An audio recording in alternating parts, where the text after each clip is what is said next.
walaloo walaloo fakkisee yaada takkaa qabatee dhiyaate mata dureen isii silanummaan maali gachiisurra fudeemu nagaadee sakaalee haadani yaanni dhufee natti baay'annaani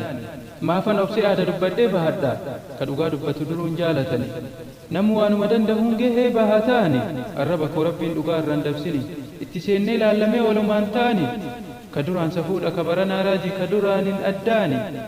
diina beene ofirra ariina sa'atummaan maali sodaachiftee hidhuun kaan sobdee ajjeesuun kaan biyya ari'uun as adeemaa dhufee jira dhawaatani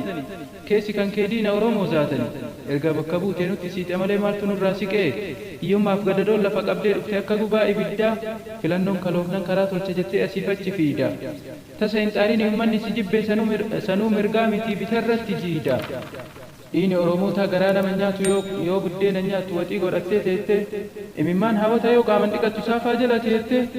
ani aaree mataa dhehe keessa waan kana silaa beeka fi hayyoota ogeessa kaan dhaqee hubadhe kaan seenaa qoradhe kenna kana malee biyyoonni addunyaa hunduu nagaha qabu Oromiyaa tiyya akka kee kanatti an abbaa haa dhabu annanni unataa dhadhaa itti tuqataa diinni dhugaa qaba eessan galee rafuu Oromiyaaf jedhee kun dhiiga lolaasa kuuwwan gurgurachuuf gatiirra wal qaayisa dhiini Oromootaa yoo lola'ee hafu sanuu callisanis kanas bitan gaafuu ana garuu gaafii natti taate maraafuu hammamillee turu halkan hin bari'aa guyyaan ima dhufa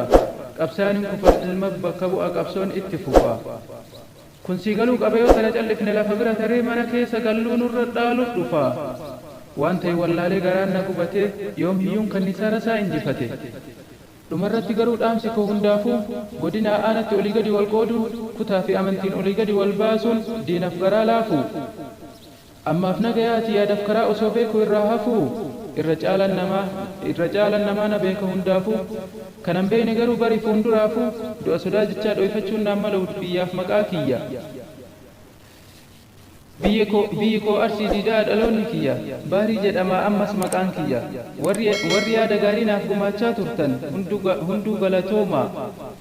ka dhiiraaf dubaraa obboleewwan tiyya ammaaf nagayaati seenaa qoradhee walitti dachaanaa haga lubbuun jiru silaanuman iyya I love you hunduu ilmaan Oromiyaa arraba kee rabbiin dhugaa irraan dabsini isinitti jabaa aamin jechuun kiyya viidiyoo kana like share subscribe waan dhaggeeffataniif galatooma